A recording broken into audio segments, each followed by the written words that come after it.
La unidad uno nos plantea una pregunta fundamental. ¿Qué busca el ser humano? La respuesta que da la teología es que todo hombre busca naturalmente la felicidad y el sentido de su vida. Sin embargo, los bienes materiales nunca logran satisfacerlo del todo. Para encontrar la felicidad verdadera, la persona necesita salir de sí misma y abrirse a la verdad, al bien, al amor y en última instancia a Dios.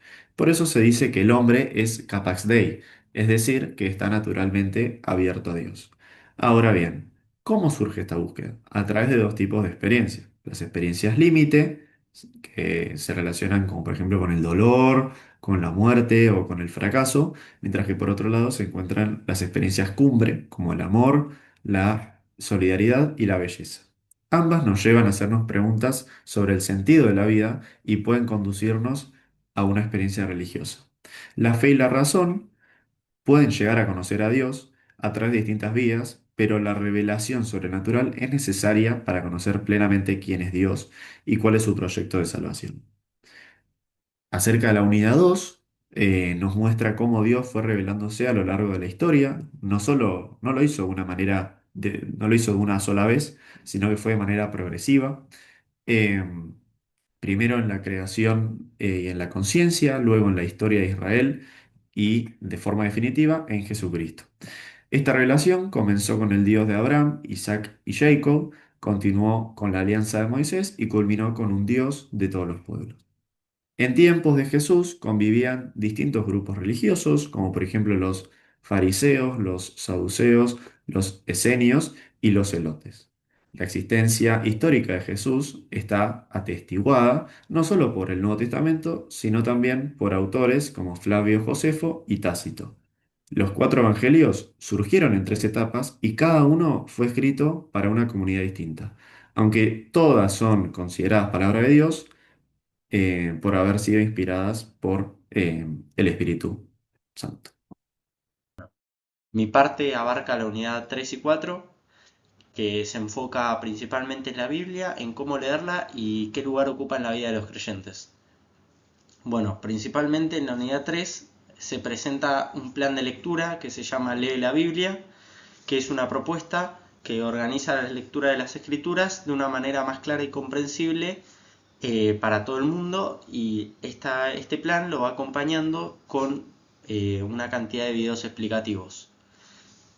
Además, se divide a la Biblia en dos, en el Antiguo Testamento y el Nuevo Testamento. El Antiguo Testamento formado por los libros históricos, los proféticos, los sapiensales y los poéticos, y por otra parte el Nuevo Testamento compuesto por 27 libros divididos en los Evangelios, los Hechos de los Apóstoles, las cartas y el Apocalipsis. También se destaca que en toda la Biblia se forma una misma historia donde Jesús ocupa un lugar central al cumplir las promesas del Antiguo Testamento y abrir un camino hacia la nueva creación. Por otra parte, en la unidad 4, el enfoque está más puesto en cómo interpretar y vivir la palabra de Dios. Se prestan distintos modos de lectura y se analizan los personajes bíblicos, además, como pueden ser Abraham, Moisés, David, Pedro, María, que sirven como ejemplos de vida.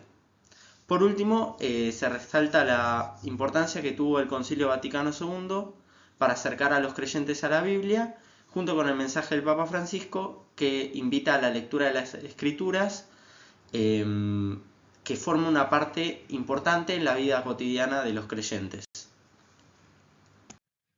Yo soy Juan y voy a hablar un poco de las unidades 5 y 6 que básicamente responden a dos preguntas claves. ¿Quién es el ser humano desde la fe cristiana y por qué Dios decidió hacerse hombre?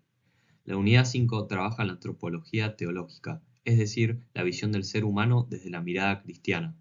A diferencia de otras perspectivas, la fe sostiene que la persona no es simplemente un producto de la naturaleza, sino una criatura querida por Dios y dotada de una dignidad especial. Esa dignidad se expresa principalmente en la libertad, pero la verdadera libertad no consiste en hacer cualquier cosa, sino en orientarse hacia el bien. Además, somos seres relacionales. Nadie se realiza completamente solo. Necesitamos de los demás para crecer. La creación, según esta unidad, es una expresión del amor de Dios. Todo está conectado y forma parte de un mismo equilibrio. Sin embargo, ese equilibrio fue roto por el consumo excesivo, la contaminación y la explotación de los recursos, por ejemplo. Cuando el hombre actúa como si fuera dueño absoluto de todo, rompe su relación con la naturaleza, con los demás y también con Dios. Eso es lo que la fe llama pecado, una ruptura. Pero Dios no abandona al ser humano, sino que le ofrece siempre la reconciliación, que encuentra su cumplimiento en Jesucristo. La unidad 6 se centra en la encarnación. Dios entra en la historia humana a través de Jesús, que es verdadero Dios y verdadero hombre al mismo tiempo. Toda su vida tuvo un sentido salvador. Sus palabras, sus gestos y sus milagros mostraban la cercanía de Dios hacia los pobres y los excluidos. El momento central de su misión es la Pascua, es decir, su pasión, muerte y resurrección. La cruz representa el mayor signo del amor de Dios porque Jesús entrega libremente su vida por todos. Y la resurrección demuestra que ese amor es más fuerte que el pecado y la muerte. Mi parte es la unidad 7, que nos pregunta qué significa ser cristiano en el mundo de hoy. Vivimos en un momento que el material lo llama como cambio de época, donde están cambiando las instituciones, los lenguajes y los modos de creer. En este contexto, la Iglesia está llamada a salir hacia periferias, a discernir los signos de los tiempos e iniciar procesos de evangelización. Ser cristiano hoy supone tener una fe menos sostenida por la costumbre y más basada en una decisión personal, madura y comunitaria. En un mundo marcado por el relativismo, la globalización y la desconfianza hacia las instituciones principalmente, la credibilidad de la Iglesia no viene de las personas, sino del testimonio, la oración, la escucha de la palabra de Dios, la sanidad y la mística. La fe se transmite como un encuentro, no como una imposición. El modelo que propone el material es el de los discípulos de Emaús. Jesús se acerca, escucha, ilumina con la palabra y conduce a la comunidad. Evangelizar, según el Papa Francisco, es misericordiar, reconocer las heridas del otro, cuidarlo y anunciarle el gozo del Evangelio desde el querigma, que es el anuncio central de la fe cristiana. La liturgia ocupa un lugar central en esta unidad, porque es el espacio donde la Iglesia celebra y actualiza el misterio pascual. Cristo sigue mediando entre Dios y la humanidad. En él, Dios se humanizó para divinizarnos. Los sacramentos son los signos concretos a través de los cuales Cristo comunica su salvación. El bautismo y la confirmación nos introducen en la vida cristiana.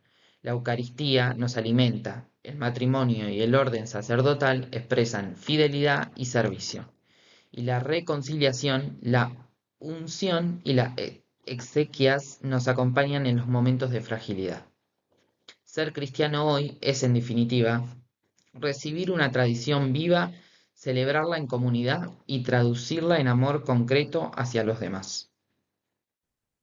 Bien, por último yo voy a hablarles acerca de la unidad 8, la cual nos invita a reflexionar sobre quién es Dios para el cristianismo y cómo es posible encontrarse con Él hoy en día. La respuesta de la fe cristiana es que Dios es uno y trino, es decir, Padre, Hijo y Espíritu Santo. Pero esto no es una fórmula simple teórica que está así lanzada en el aire, sino que esta afirmación busca transmitir que Dios básicamente en su esencia más profunda es relación, comunión y amor.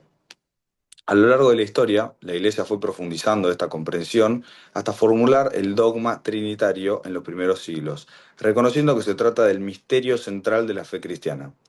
Sin embargo, la Trinidad nunca puede reducirse a una definición porque siempre supera nuestra capacidad de comprensión.